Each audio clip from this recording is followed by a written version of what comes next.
Assalamualaikum warahmatullahi wabarakatuh. Bismillahirrahmanirrahim. Alhamdulillahirabbil alamin.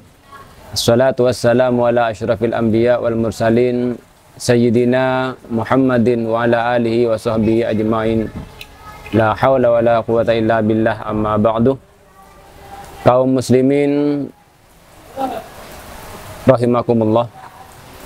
Pada kesempatan kali ini kami akan membahas tentang fikih kewanitaan, yaitu haid, nifas, dan istihadah, di mana tiga bab ini sangat penting sekali dan wajib diketahui oleh khususnya kaum muslimat. Karena tentang haid, nifas, dan istihadah tidak hanya berkaitan dengan sholat, tapi juga berkaitan dengan ibadah puasa. Faktanya, banyak sekali kaum muslimat yang tidak memahami kepada haid dan juga istihadah. Sehingga kami sering mendapat informasi yang keliru bahwa orang perempuan tidak sholat karena dianggap sedang haid, padahal kenyataannya tidak haid. Juga banyak wanita yang melakukan sholat padahal dirinya sedang dalam kondisi haid. Salah satu contoh, kami kasih 3 contoh yang membuktikan bahwa kaum muslimat, baik itu anak pesantren maupun orang awam yang tidak mengetahui kepada permasalahan tentang haid dan nifas serta istihadah. Salah satu contoh, ketika ada orang menstruasi melebihi 15 hari. Misalnya terjadi menstruasi selama 20 hari. Mayoritas kaum muslimat, baik itu kalangan santriwati, kalangan orang pesantren maupun orang-orang awam, ketika terjadi menstruasi lebih dari 15 hari, maka yang 15 hari pertama semuanya dihukumi haid, sementara hari ke-16 dihukumi istihadah. Mereka rata-rata berpengertian seperti itu. Padahal kenyataannya dalam literatur fikih, madzhabul arba, bukan hanya mazhab Syafi'iyah, tapi juga mazhab Hanafi, mazhab Malikiyah, mazhab Hambali. Dari 4 mazhab ini tidak ada satupun ulama ketika ada seorang perempuan mengalami menstruasi lebih dari 15 hari, misalkan 20 hari, dan beranggapan bahwa yang dianggap haid hanya 15 hari pertama, selebihnya adalah istihadah. Otomatis selama 15 hari pertama dia tidak melakukan sholat. Padahal seharusnya bukan seperti itu. Bagaimana yang benar? Yang benar adalah menurut mazhab Syafi'iyah, ketika terjadi menstruasi lebih dari 15 hari, maka yang dianggap istihadah bukan hanya lebihnya saja, tapi semuanya adalah istihadah. Setelah terjadi istihadah, baru kemudian dicari mana haidnya. Dalam hal ini ada dua metode pencarian dalam rangka mencari haid. Pertama adalah dengan cara kembali turaddu ilal adah, dikembalikan kepada haid terakhir. Yang kedua adalah melihat apakah si perempuan itu tamyiz, mumayyizah atau ghairu mumayyizah. Tapi pada kesempatan kali ini kami hanya memberikan solusi kepada kaum muslimat, jika perlu diketahui oleh kaum muslimat, jika mengalami menstruasi lebih dari 15 hari, maka haidnya adalah cara yang paling mudah dikembalikan kepada haid terakhir. Jadi misalkan terjadi menstruasi selama 20 hari. Hari pertama menstruasi tidak sholat. Sampai hari ke-15 tetap keluar darah, tidak sholat. Lanjut ke hari 16. Ketika sudah lanjut ke hari 16, berarti hari ke-16 ini adalah istihadah. Hari ke-16, ke-17, 18, 19 sampai 20 adalah istihadah.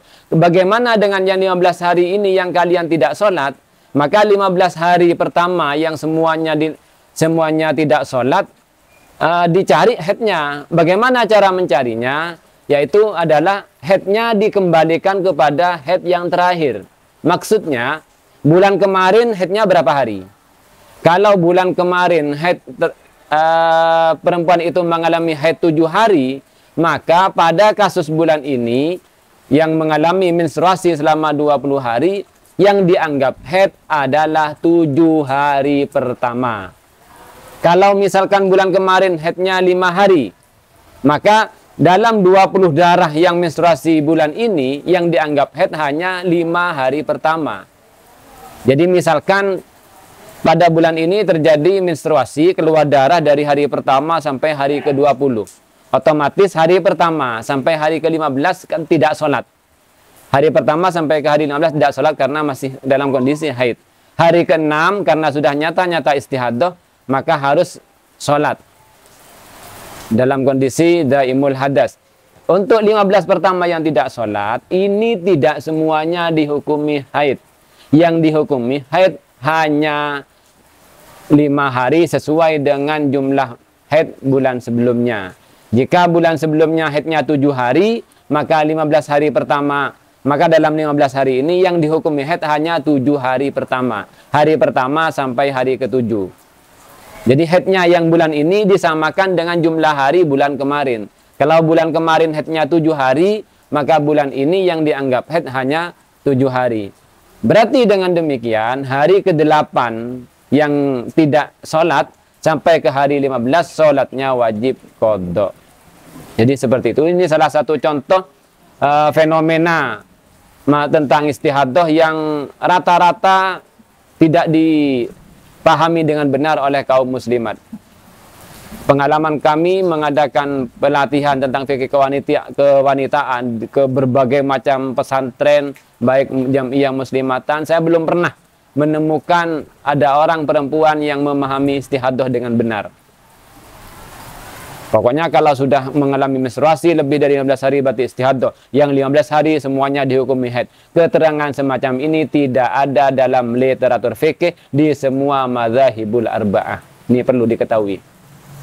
Yang kedua, pemahaman yang sering salah di masyarakat adalah tentang minimal haid. Minimal haid kalau dalam mazhab fikih Syafi'iyah adalah yaumun wa lailatun, yakni 24 jam secara akumulatif.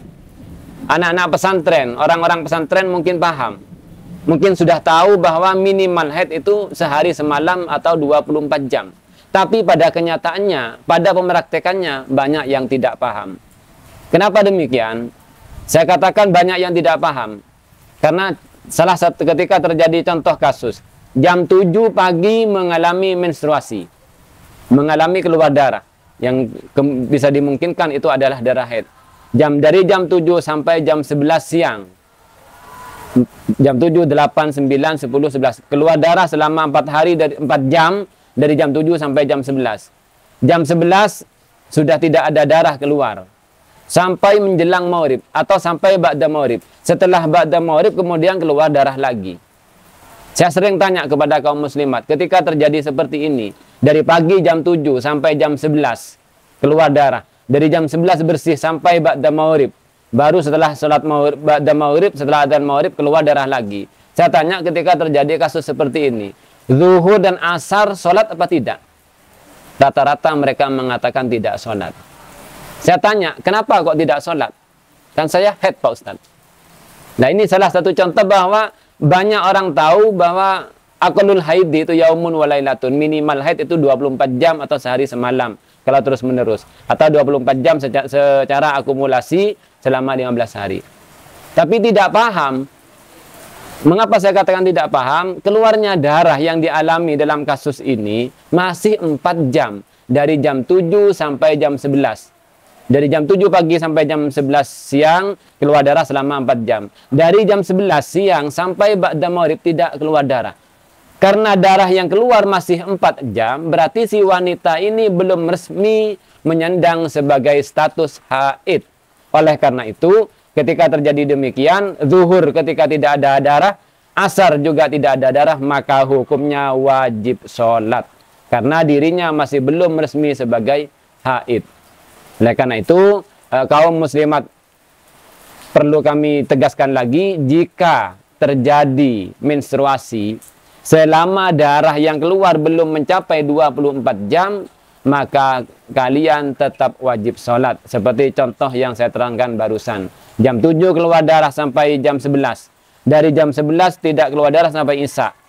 baru ba'da isya keluar darah lagi. Berarti kalian masih belum resmi sebagai haid. Ketika darah yang keluar belum mencapai 24 jam, maka kalian tetap wajib melaksanakan sholat di waktu tidak keluar darah. Dalam kasus ini, zuhur wajib kalian sholat, asar dan maghrib juga sholat. Karena dari jam 11 sampai maghrib tidak keluar darah. Maka kalian wajib sholat dan tidak perlu mandi karena masih belum menyandang status haid. Dan perlu saya tegaskan lagi bahwa pengertian dari aqallul haidi, minimal haid yaumun wa lailatun, sehari semalam, itu kalau terjadi terus menerus mulai awal terus darah mengalir selama sehari semalam. Maksud dari yaumun wa lailatun ini adalah 24 jam secara akumulasi, dari akumulasi selama 15 hari. Jadi bukan berarti harus terus menerus. Misalkan hari Senin pagi keluar darah sampai sore selama 10 jam. Malam Selasa tidak keluar darah. Hari Selasa full tidak keluar darah. Kemudian hari Rabu tidak keluar darah. Hari Kamis baru keluar darah dari pagi sampai malam selama 15 hari. Jumlah yang keluar darah 15 hari ini kemudian ditambah, diakumulasikan dengan jumlah darah yang keluar pada hari Senin. Di hari Senin pagi sampai sore selama 10 jam, di hari Kamis dari pagi sampai malam selama 15 jam, diakumulasikan maka sudah mencapai 24 jam lebih. Dengan demikian baru mulai pada malam Senin ini status orang itu resmi sebagai haid. Jadi pengertian yaumun wa lailatun itu adalah 24 jam secara akumulasi selama 15 hari. Kemudian bagaimana dengan hukum sholat? Hukum dan kewajiban sholat selama tidak keluar darah di hari Selasa dan hari Rabu, insya Allah akan kami jelaskan pada pertemuan berikutnya. Demikian yang bisa kami sampaikan, kurang lebihnya kami mohon maaf. Wallahul muwaffiq ila aqwamit thoriq. Wassalamualaikum warahmatullahi wabarakatuh.